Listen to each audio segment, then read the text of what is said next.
So I'm going to go ahead and run you through this install real quick. We're going to go ahead and pop the front bumper cover off just to find a good place for our radar sensor. We ended up going on the passenger side just to keep it as far away from the radar sensor for the cruise control. So just ended up making a simple steel bracket and mounting it to a factory brace down there to an existing riv nut. For our rear, there's a panel that popped off, and same thing, just made a quick simple bracket, and that goes there, and then that panel goes back on, and you never see either one of them.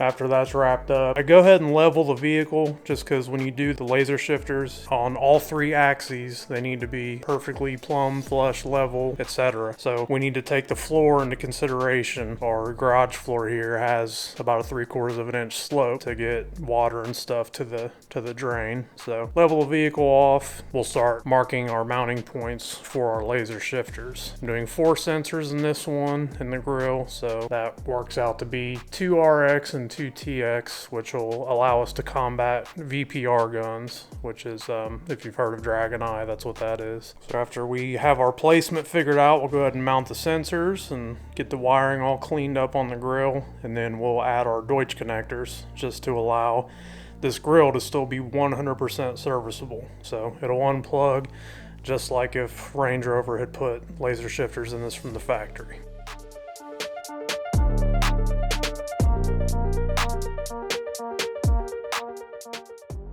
And you can see those Deutsch connectors here, so that just allows that grill to go in and out nice and easy, keep everything serviceable. Once we get that all wrapped up, we're going to check level one last time just to verify. As you can see, they're good. So we're going to move on to the interior. So we're going to do our LEDs, and those are just the front and rear indicator. Mount our host and wire it up, and then there's a speaker that goes under the dash as well. And same thing on that, we add a plug, just a little XT connector to make sure that panel can still come off very easily.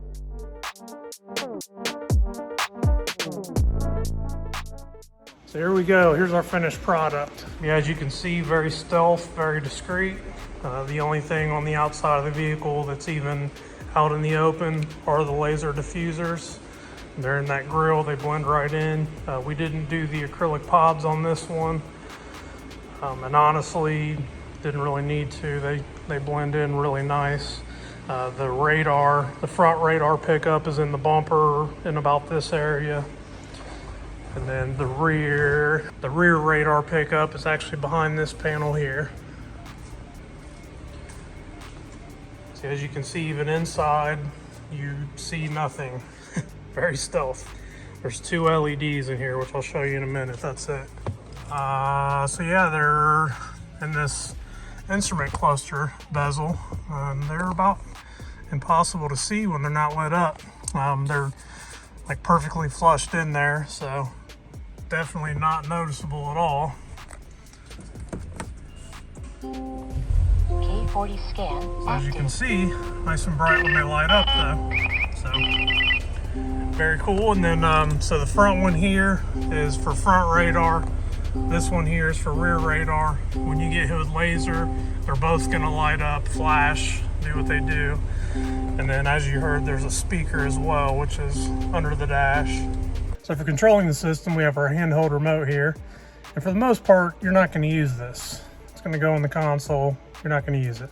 If you need to make any changes to settings or anything like that, this is how you do that. The only time you would use this is if you have the diffuser set to full-time blocking, which we typically set them up where they're timed. So you'll see that when you see the actual video of us lasering this thing.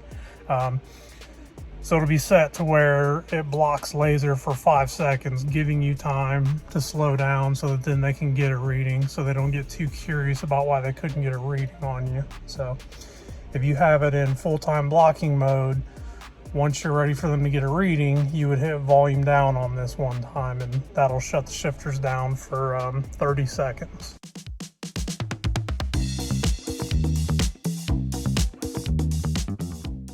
Going to show how this typically works with a Lidar gun on a vehicle that doesn't have any kind of countermeasures installed. So what you'll see is it's really easy to get a reading even at a pretty good distance. This isn't even as far as what the highway patrol would be doing. There we go. There we go. There we go. So you can see it takes like a second or two to get along, so very easy. You know why I pulled you over? You're literally not even a cop. So on this one, you'll see when I start hitting them with the Lidar, it's gonna block me for about 5 seconds before it lets me get a reading.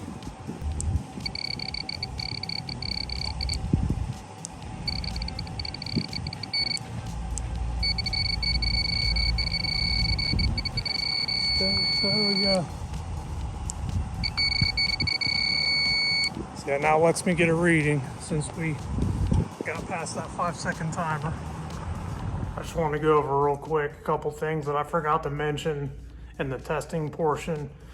The distance that we were doing that at is about half of what like a highway patrolman would shoot that laser at on the freeway.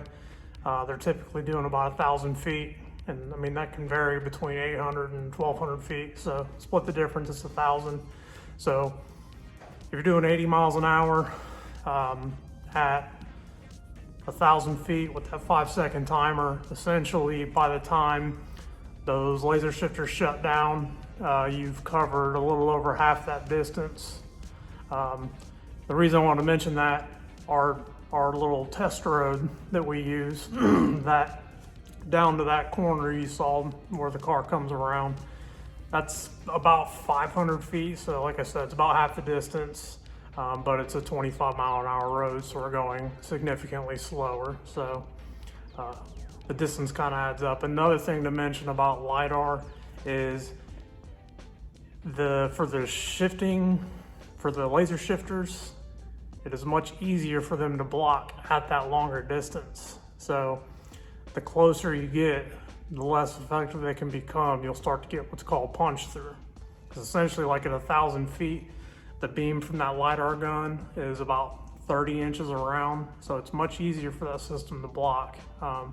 So the fact that these are able to perform as well as they are on our little side road at what I think the final reading, we were at like 150 feet or something. So the fact that it's still able to block that close is actually really impressive. So just wanted to touch on that.